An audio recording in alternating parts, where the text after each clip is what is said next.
You may just think this lady's crazy. I love Clytemnestra. She's amazing.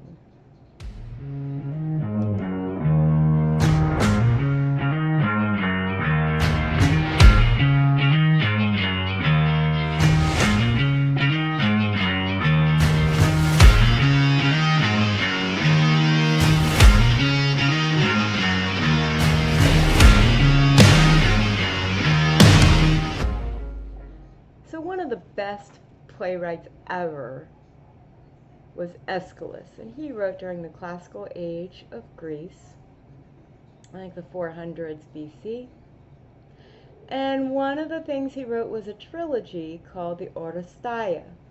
It begins with this amazing play. It begins with this play called Agamemnon. So Clytemnestra had been waiting back at home in Mycenae for 10 years. 10 years is a long time to be angry at someone and just sitting around plotting her husband's death. If, of course, he ever came back from this war. Remember, in order to go fight at Troy with his brother, he had to sacrifice his daughter to Artemis because this guy had a habit of making women mad. And Clytemnestra is at home. She's been ruling the roost. There's a chorus of elders who come out.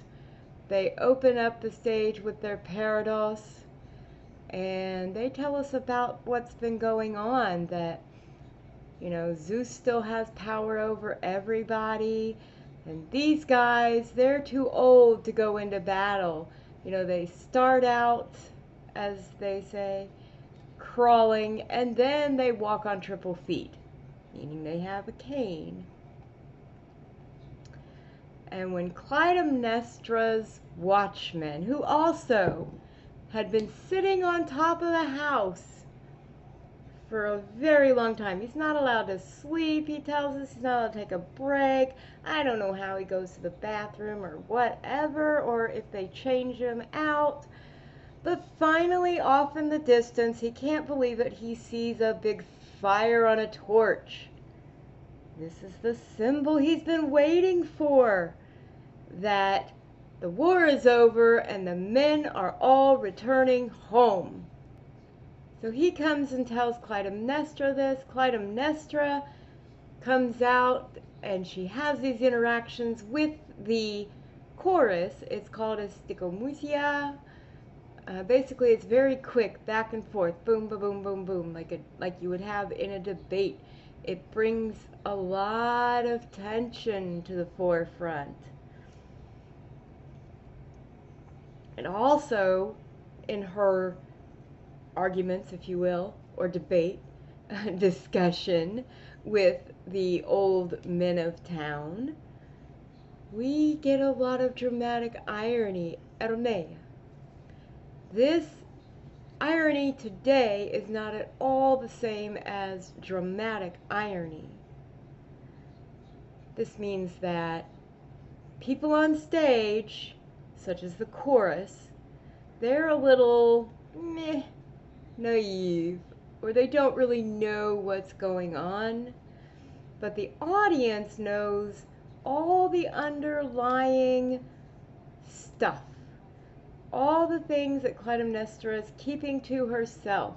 She makes these little passive-aggressive statements that mean something to her and to the audience, but means something completely different to the old men. For example, when she tells them that, hey, the king is coming home, we shall have a great sacrifice. And she sets up these sacrifices around the city. So the old men are thinking, okay, we're talking about these just religious sacrifices and rituals. She and the audience know that we're really talking about Agamemnon himself becoming the sacrifice. All right, so I don't want to necessarily keep going through all this play analysis. I will drop these down. I have 3 of these because this play is so packed full of stuff. But here's the thing about Clytemnestra.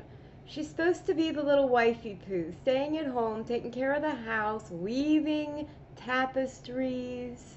We all know that women are just overly emotional. They can't contain their fears, their anger, their happiness, none of that, right?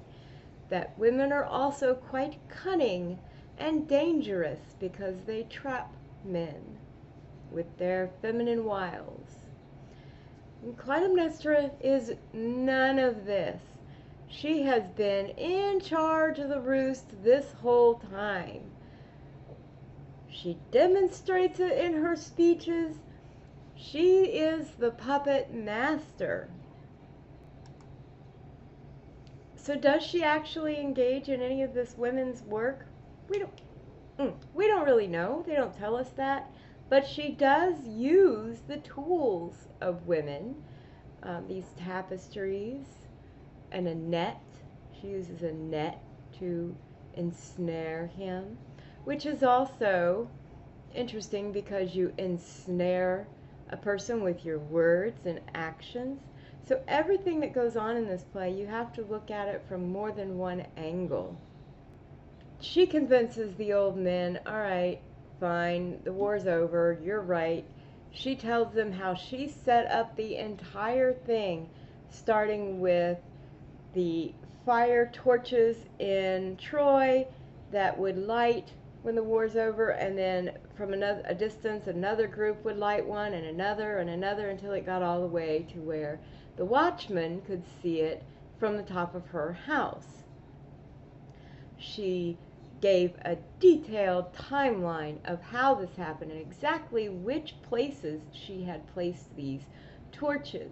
This isn't just to fill up space, it's to show how brilliant she is and how she controlled the situation. So she becomes like a king, and these men really don't care for it at all. So Agamemnon finally does show up, and he brings with him a little surprise. If you remember anything about Troy, you know that all the men got their booty, they got their prizes that were doled out to them by the rest of the men. You know, and the men would base this on who was the greatest, who was the bravest, you know. That person would get the most. So Agamemnon comes home with this pretty little priestess of Apollo named Cassandra. Now, Cassandra was prophetic, and the prophecies she gave were true, but because she had scorned that particular god, he made it so that no one would believe anything she said. Now she comes home to a different, well, she's not home. Agamemnon comes home, brings her with him to a different land. She is his concubine. And let me tell you, Clytemnestra is not happy about that. But, let's face it, Queenie, she's been hanging out with Agamemnon's cousin, Aeschylus, if you remember Aeschylus from some of the other stories. Those two, Agamemnon and Aeschylus, most definitely don't get along. So Agamemnon gets out, and he starts to walk towards his house, and he says, whoa, whoa, whoa, wait a minute, what is all this? Clytemnestra had rolled out this purple tapestry, a reddish purple, to provide her husband with something lovely to walk home on. But he says, oh, no, no, no. I can't walk upon this. This is something the gods do. If I walk on this purple rug, I put myself in the place of the gods, and they're not going to like that. Clytemnestra convinces him that, oh, wouldn't Priam, the now dead king of Troy, have walked on them? What do you think Priam would have done had he been in your place and he won the war? Surely he would have walked across the carpet with his head held high. And so Agamemnon is convinced to do this. He walks across the carpet, and this carpet has such a bunch of meaning to it. First of all, it's made of this purple, reddish purple dye, which is extremely expensive because it's difficult to get. It's made from these murex fish. It's rare, it's expensive, it's difficult to make. So it symbolizes wealth and royalty. And the sea does as well because it's endless, right? Well, so is the wealth of Agamemnon and Clytemnestra.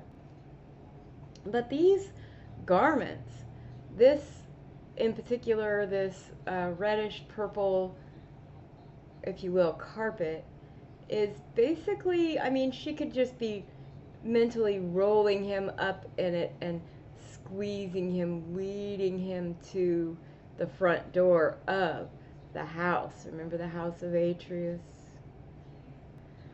So she's done this and gotten him to go inside, and she does have this moment of a prayer to Zeus. Fulfill my prayers. Well, what prayers? You know, she seems very pious and religious and loving to her husband. But let's be honest, she's not praying that, you know, Agamemnon had come home safe or yada yada. She's praying that he comes home so that, or that he had come home so that she could carry out her plan to take him out. And of course the chorus starts to sense something sinister. They start feeling very fearful. They have their hearts are pounding in their chests. Okay, they start to get it a little bit. And Cassandra, of course, being with him. So Cassandra's with him. She's sitting in the carriage, and Clytemnestra does, you know, keeps trying to talk to her. Hey, honey, come on in. You want to come in? Who are you? You know, what's your name? Blah, blah, blah. Cassandra doesn't say a word. And Clytemnestra just says, oh, poor little dear. Maybe she just doesn't know the language. Whatever. I don't have time for this. Bring her on in. Come in if you're coming, honey. Cassandra knows. She feels all the evil in this house. She senses it, and she starts rattling it off about the evil in this house, and if it could speak, what horrid things it would tell. But she walks up and goes through the door, knowing exactly what's going to happen to both her and Agamemnon. And then we have this cutscene, as you do, and you hear Agamemnon screaming from inside. Clytemnestra had drawn him a nice bath, and he's soaking in his tub, relaxing, when she comes up and just starts stabbing him, stabs him to death, and blood's running everywhere. And of course, Clytemnestra does take out Cassandra, and as far as Clytemnestra is concerned, all is good. Let's clean up the mess, and I'm in charge. Aeschylus and I are rulers, and that's how it's going to be. And this is what we are left with before going into the next part of this series. The libation bearers comes up, and we'll learn more about Orestes and Electra, the brother and sister left alive, who will end up taking some justice into their own hands. But the chorus has started to figure out how to gather evidence.